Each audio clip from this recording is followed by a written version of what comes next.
Shalom Pak Bambang, saya mau izin bertanya. Benarkah Trinitas itu tiga Allah? Mohon pencerahannya. Ya teman-teman muslim misalnya bertanya dalam ketidaktahuan mereka, ya nggak salah juga. Pak, apakah iman Kristen itu artinya Tuhan itu tiga, Pak? Karena dalam Al-Quran itu kafir loh, Pak, kalau Tuhan tiga itu. Nah, lebih baik gitu dari awal kan? Daripada Anda tidak tahu bagaimana teman muslim punya pemahaman, kan lebih baik dibuka di awal, memang kita berbeda. Laqad kafara alladziina qalu innallaha salisu salasa. Sungguh telah kafir orang yang mengatakan Allah itu adalah ketiga dari yang tiga. Terus saya jawab, nggak ada Kristen yang mengatakan Allah itu ketiga dari yang tiga. Masa nggak ada, Pak? Kamu lihat semua gereja, mulai dari gereja Gemit, gereja GKIN, gereja Pantekosta, Karismatik, Katolik, ada nggak orang yang menyanyi ketiga dari yang tiga? Nggak ada lah. Berarti apa? Itu bukan Kristen. Terus dia bilang, berarti kitab saya salah apa? Enggak salah, cuma salah alamat.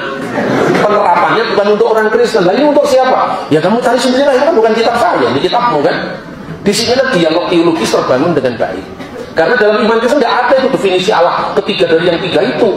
Apalagi kalau menurut pandangan Quran sendiri, ketiga dari yang tiga itu siapa?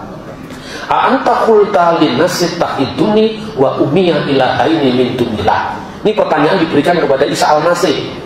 Apakah kamu berkata pada samamu manusia, jadikanlah saya Isa wa ummiya Maryam, ibuku Maryam, ilahaini min dunillah, menjadi dua ilah di samping Allah.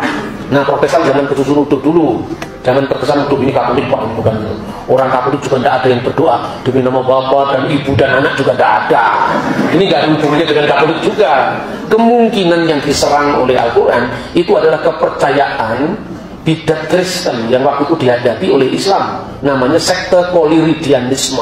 Dan ini bukan ajaran gereja manapun juga bukan Katolik. Sekalipun orang Protestan tidak setuju dengan Mariologi gereja Katolik, silahkan. Tetapi harus kita tahu, namanya juga rumah Katolik tidak pernah sampai ke Mekah, namanya Roma.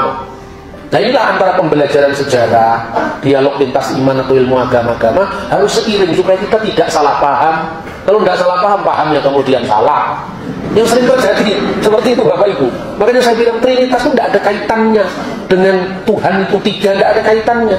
Ini tadi perjanjian lama. Maka jelas dikatakan dalam kitab Kejadian, Elohim, ruah Elohim, dafar Elohim, firman Allah itu tidak lain dan tidak bukan adalah Elohim Eka, El Eka, Adonai Eka.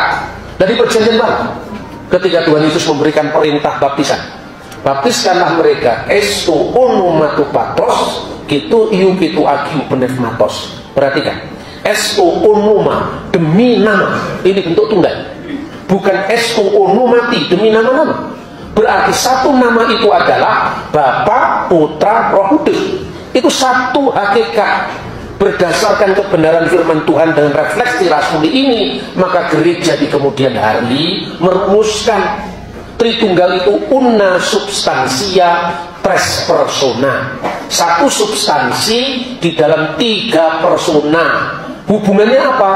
Diskresi non separati, distingsi non divisi, berbeda-beda tetapi tidak terpisah, beragam namun tak terbagi. Ini jelas sekali kalau orang itu nggak ada di Alkitab, Pak. Ya, ilmu tauhid judulnya juga tidak ada di Al-Quran, nama-nama tidak adanya. Namanya teologi itu kan refleksi terhadap iman. Iman mendahului perumusan. Oke Pak Bambang, penjelasan Anda sangat mencerahkan dan menguatkan iman kami. Terima kasih, Tuhan Yesus memberkati.